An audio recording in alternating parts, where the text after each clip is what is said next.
Welcome to the Firehouse. I'm your host, Captain Kyle Smith. You're responding down the road less traveled en route to financial freedom. If you're a first responder, then planning your future through financial literacy is a minimum requirement. This isn't financial advice, just a conversation to get your wheels turning. Ready? Good, because you're at sea.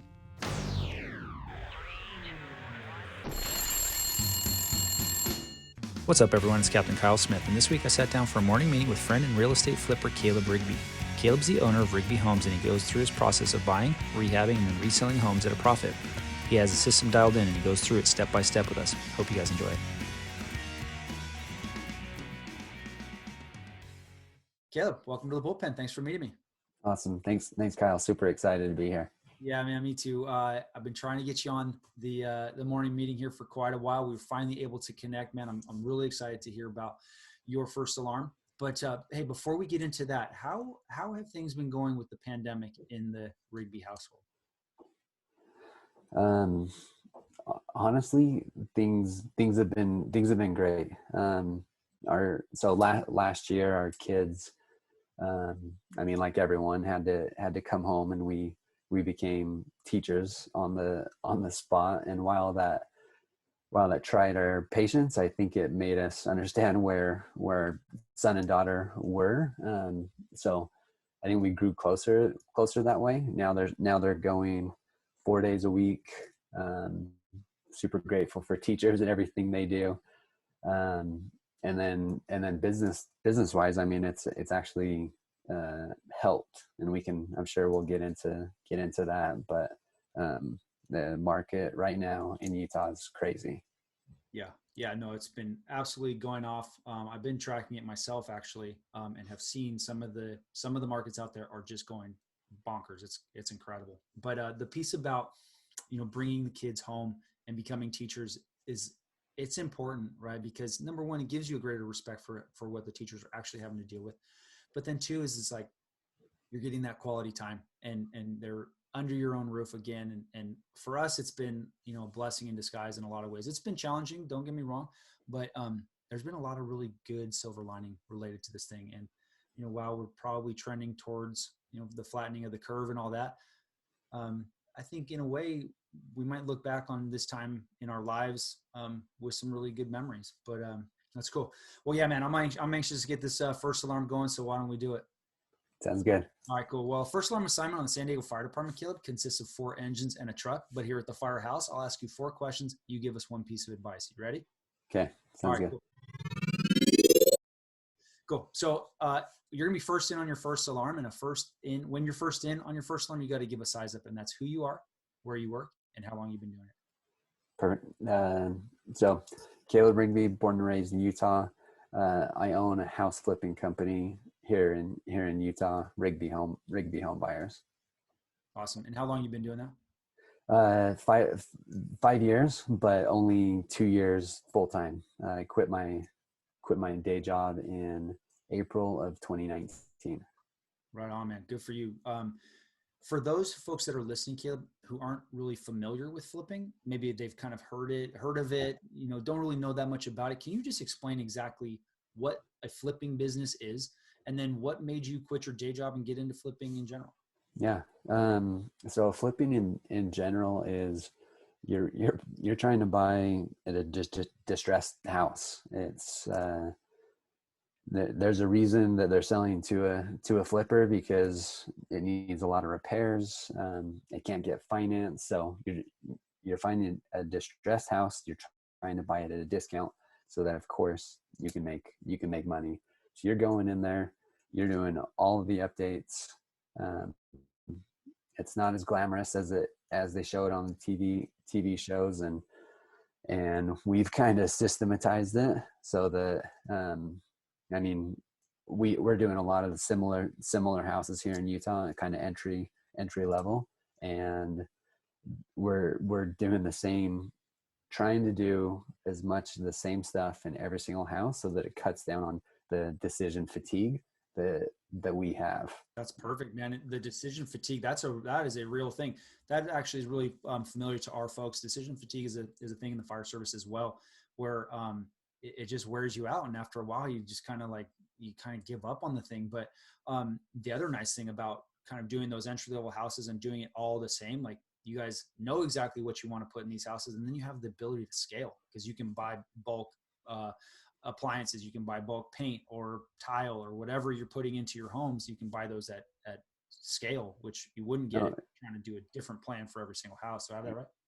Yeah, exactly. And so now that we've sort of worked with the same contractors from the beginning, when we walk a house, it's so much easier because there's just, instead of 40 different decisions, there's 5 different decisions, and it's how do you want this to lay out? There's very few new things that pop up, and so it's much easier to scale, and it's easier than it was when we started. Yeah, that makes sense. It seems like it would be easier also, Caleb, to like do your underwriting, meaning you're going to know right away what, this house at 123 Main Street is going to cost to rehab if you've been doing it for this long now and you have your systems in place. Exactly. I count how many bathrooms there are. There's usually one kitchen. I'm going in and looking at each component. Do I need to update the electrical? I'm going to have to do the carpet in every house. I'm going to have to do new flooring.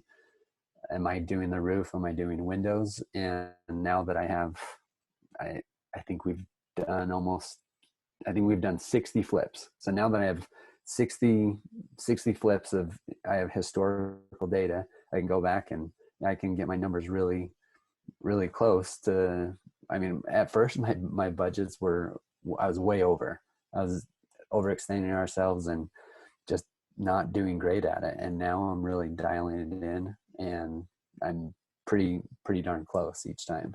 That's awesome. It seems to me that is probably the most important step of flipping, is understanding exactly what your numbers are. That seems like it's the most important, but also probably the hardest to do well early on. Yeah, I'd agree. I mean, because on a flip, there's really 3 components that you need to understand. How much is it going to cost me? Well, and let's split that out, because you have how much it's going to cost me, but then inside of that you have like your soft cost of what are my holding costs. Do I have this money just sitting aside, or am I borrowing money from investors, home equity line of credit? And then lastly, what am I going to sell it for? And I mean, I'm pretty good at that, but right now with the market we're in, it's so hard to know in 4 months from right now, what is this house going to be worth? And for the most part, it's been going up, and I probably lose out on too many deals because I'm too conservative and only looking at the numbers right now. But I don't want to be the guy that's stuck with 10 houses when the market starts to come back down. And I was so aggressive because I wanted to get deals. And so, yeah, I mean, it's an art, and trying to balance that with, I want to stay busy, I want to make money, I want my guys to stay busy. It's a juggling act, but it gets easier after you get more repetition on each aspect. Yeah, no, for sure. And I think especially if you're taking on investors, you want to conservatively underwrite all these things so you're not stuck holding the bag when the market does change, because the market is going to change, whether it's today, tomorrow, next month, or next year. The market is going to drop. And we saw this in 2008, 2009, where there were flippers back then that got stuck overly aggressive or overly extended. And then they got stuck holding all these properties, which wound up going into foreclosure.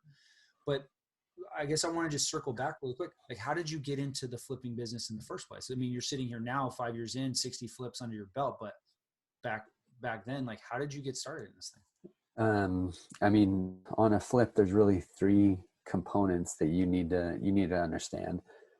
How much is it going to cost me? Well, and let's split that out, because you have how much it's going to cost me, but then inside of that you have like your soft cost of what are my holding costs. Do I have this money just sitting aside, or am I borrowing money from investors, home equity line of credit? And then lastly, what am I going to sell it for? And I mean, I'm pretty good at that, but right now with the market we're in, it's so hard to know in 4 months from right now, what is this house going to be worth? And for the most part, it's been going up, and I probably lose out on too many deals because I'm too conservative and only looking at the numbers right now. But I don't want to be the guy that's stuck with 10 houses. It all started because I was burnt out from my day job. I was working 50 or 60 hours. I was in the middle of getting my CPA, and I was not having fun in life, and I needed an escape that wasn't illegal. And what I found was, somehow I got led to real estate, and I just started devouring as many podcasts, and quickly found out that I really liked flipping. That seemed appealing to me. Buy and hold just wasn't my thing right at first. And so I really focused on that for about a couple months, and told my wife that we were going to do it. And she said no. And I had no intention of listening to her, because I felt really confident that after all this, I don't know, kind of practice that I had done of underwriting and listening and reading, and I was confident that we could do it. So I cashed out my 401k. I told her after the fact, and then I started looking, and I said we're gonna do it, and she wasn't on board until we had done like 2 flips. And so it was all me. I don't recommend anyone do this, but looking back, like I still feel like I had to do that to pull her along, and now she's an integral part of Rig home buyers. Oh my God, that's amazing. We had Joe Kennedy and his wife Bree on the morning meeting recently, and he actually did a similar thing, which, guys, nobody recommends. I think what Caleb's saying is you have to have a little bit of selective hearing loss. When your wife is telling you no and you're still plowing ahead, it's selective hearing loss. But what Joe did is he bought the worst house on the best block that they could afford in a ski resort area in Southern California. And, or actually, it was their primary residence, actually, best house or worst house in the best neighborhood. And when he brought Bree to see the house, she broke down in tears. Fast forward for them, they're also now crushing it and doing great. But it's that initial step that's like very scary. And you do have to get that significant other on board, or it is going to be a nightmare. And I'm happy to hear that you guys are now totally tracking together, because that could be really tough. So now today, how are you finding deals? What's a target hold period? What are some of the margins that you're looking for? Can you just walk us through some of the process? Yeah, absolutely. So I'd say we've got about 80% of our deals had come from wholesalers. A wholesaler in flipping terms is someone that gets the property under contract, and they email, text, they blast it out to their cash buyers list. And I'm on a lot of cash buyers list, and you go and walk the property and submit your highest and best offer. And these are all off market properties. So I'd say about 75 to 80% of the deals that I've bought have come from these guys. All they're doing is getting under contract and assigning it. So they don't buy it. But they are doing a lot of work, because they're negotiating, they're finding the deal. And so it's valuable, and I'm still buying it at a discount.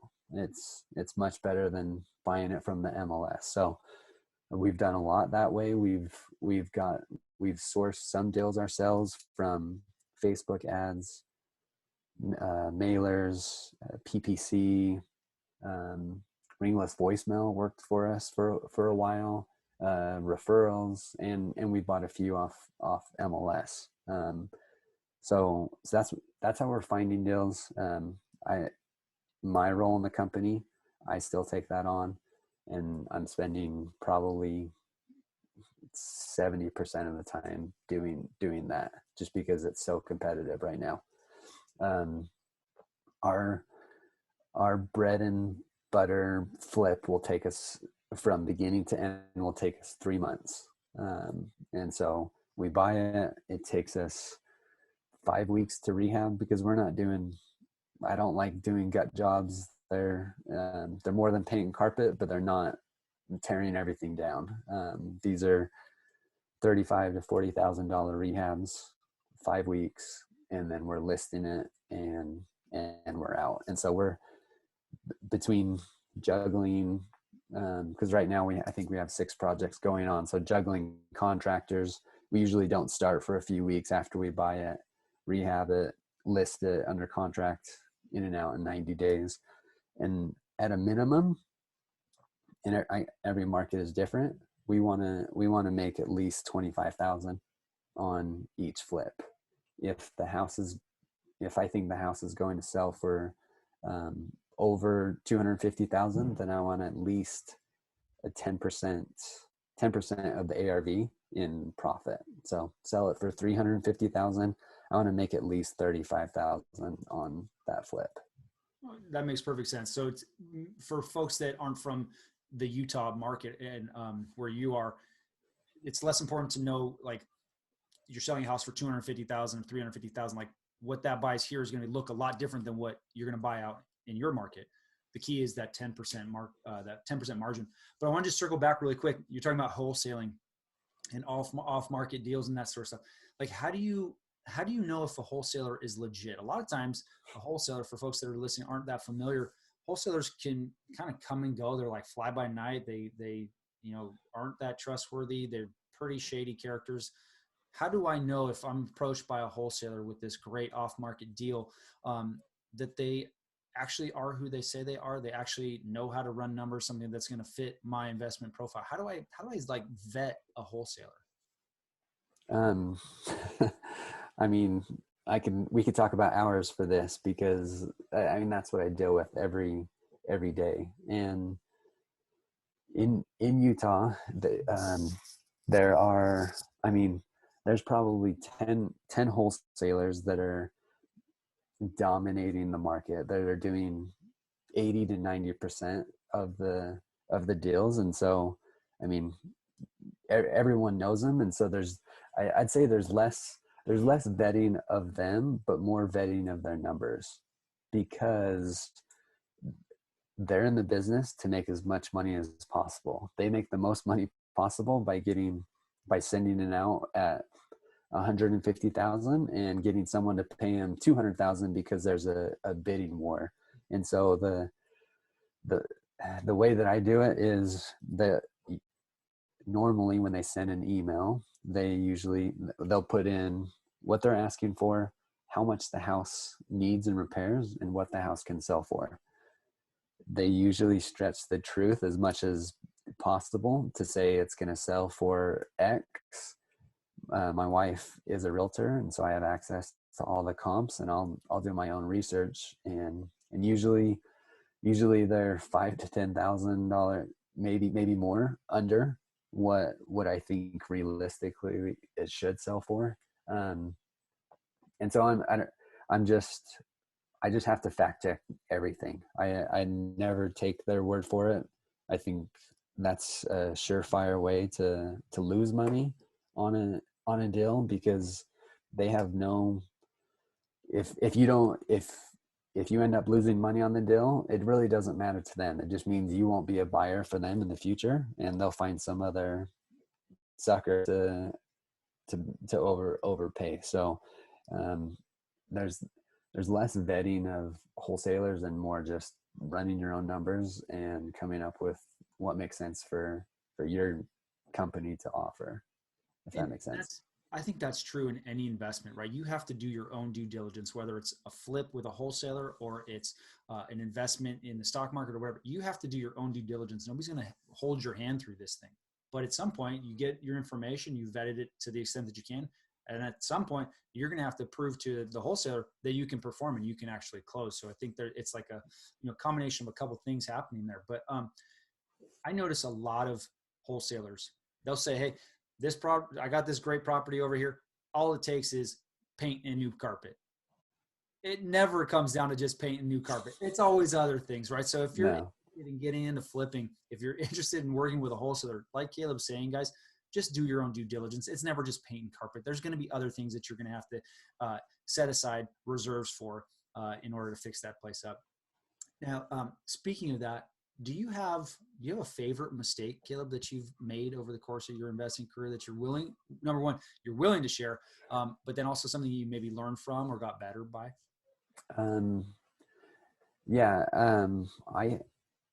when I think of that question, I think oftentimes I've been too conservative, not not too conservative on like my ARV estimates, what I think it can sell for, but too conservative, just not taking as many risks. When I've been presented with opportunities to, when I'm direct to seller, when someone has responded to my marketing and I go out, I go to their house, I meet with them, I understand what their problems are, I understand what they want for their property, and I'm trying to help. More often than not, we can't come to an agreement on price. Usually that's what it comes down to. And I wish that I would have, honestly, I wish I would have gotten under contract and done what these wholesalers do and send out to their list, because you just don't know what someone else is willing to pay, especially in a highly competitive market like we're in. So that's something that I regret, and I'm trying to do better. Never in a way to be deceitful with the seller, and I'm open and honest and say, hey, I am not sure that this price is going to work for me. Give me 5 days, and if I can't do it, then I'll back out, and you're obviously welcome to sell to whomever you want. So that's, I wish I would have been a little more tenacious and taken on more risks, because you just don't know. And as long as there's some sort of diligence clause in your contract, there is no risk for that time period. Yeah, no, that makes perfect sense. We are in the business of risk mitigation, hazard mitigation in our line of work, Caleb, and we are constantly doing this risk benefit analysis. And there are times where it's just a no-go situation. We can't mitigate all the risks, no matter how much due diligence we've done.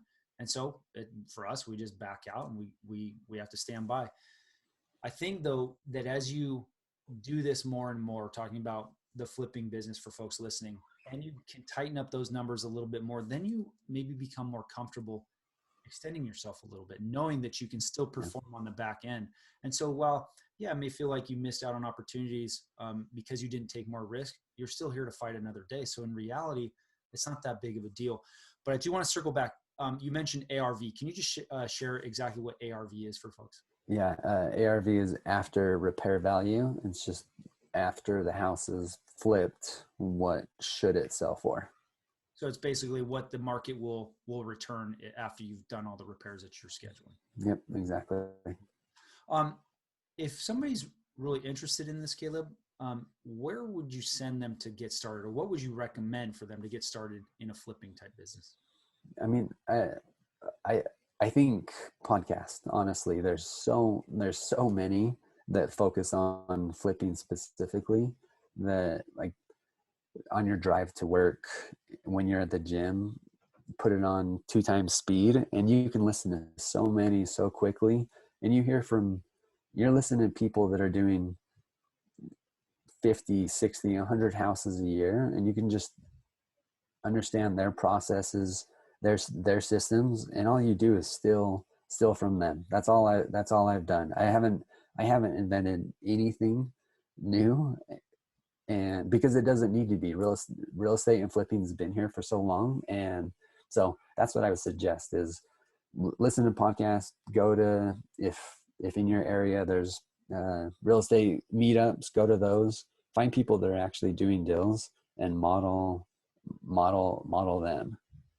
Yeah, that's perfect. I had Luke Manns on the morning meeting. He was saying the exact same thing. Spend the first 10 minutes of your day or 15 minutes of your day on your driving to work just listening to a podcast. Find something that suits your needs and borrow or steal their ideas. I mean, it's not like they invented this thing. They borrowed and stole it from somebody else. So, that's part of the learning process, gathering all this information. And that's, once you've gotten all the information, do exactly like Caleb did with the Rigby home buyers and just go out there and jump in. At some point, you got to just jump. Now, just kind of wrapping up your first alarm, if you could go back and give yourself a piece of advice, if you were going to start this thing all over again, what would that be? What advice would you give yourself if you're starting over? Honestly, I think I probably just would have started earlier. I think I think while I'm grateful that I got in, I think I spent too much time on the sideline and just felt like if I listen to one more thing, or if I learn this a little better, then I'll feel comfortable. And the truth is, so many things happen as you're doing your first or second deal that you can't plan for that. So I think just getting in earlier and putting just running into the fire. That's the advice I would have given myself. But also, you don't want to be reckless about it. So there's a fine line between knowing enough and knowing that you will not know everything that's ever going to come up in a real estate deal. Yeah, that's perfect. And that is so just, it's right on the money for our folks. We have to operate with the best information that we have at the time, but then at some point we have to just go. There's nobody else coming. There's nobody else answering this alarm. We have to just go. And we're going to do our risk benefit analysis, and we're going to make sure that we're accounting for as many risks as we can and put in mitigating measures to help us stay safe. But at some point we have to go, and we're trying to prevent that analysis paralysis that Caleb's talking about. But one thing I want to just make people clearly understand: if you're thinking about flipping, or you're thinking about buying and holding, and there's somebody else in your area doing it anywhere, it means it can be done. So people might be worried about a flipping business as we're reaching the top of the real estate market. Are people in your market flipping houses? Well, it can still be done. So get rid of all the excuses, gather up as much information as you can, do your risk benefit analysis, and then at some point you got to just go. I just love that, Caleb. And I think that's a perfect way to wrap up your first alarm. So if people are looking to learn more about you, or want to learn more about the flipping business in general, Caleb, where could they find you? Yeah, probably a website, rigbyhomebuyers.com. I mean, you can find me on Facebook, but that's probably the best way. Awesome. We'll link to the rigbyhomebuyers.com on Facebook, Rigby Homebuyers. If you're looking to learn more about it, go ahead and reach out to him. But yeah, Caleb, I want to just thank you for all the advice you've shared with us today, all the great information about flipping houses. And yeah, thanks for your time today. Hey, awesome. Thanks, Kyle. All right. Thanks again, Caleb, for meeting me here in the bullpen. Guys, if you're interested in getting into the flipping business, make sure that you listen to exactly what Caleb said, and make sure that you have your numbers completely dialed. The worst thing that you can do is get in over your head, and then when you go to try to sell, you can't sell because you're overpriced. If you'd like to learn more about Caleb, you can find him on Facebook at Rigby Home Buyers, or on their website, rigbyhomebuyers.com. If you'd like to learn more about us, you can find us on Facebook at The FIREhouse. That's f.i.r.house. On Instagram, the _fire_house. On LinkedIn, the FIREhouse Investors, or any place you listen to podcasts. If you learned something today and you'd like to hear more, please like, share, and subscribe. But no matter what you do, take this information, go out there, and get some. Stay F.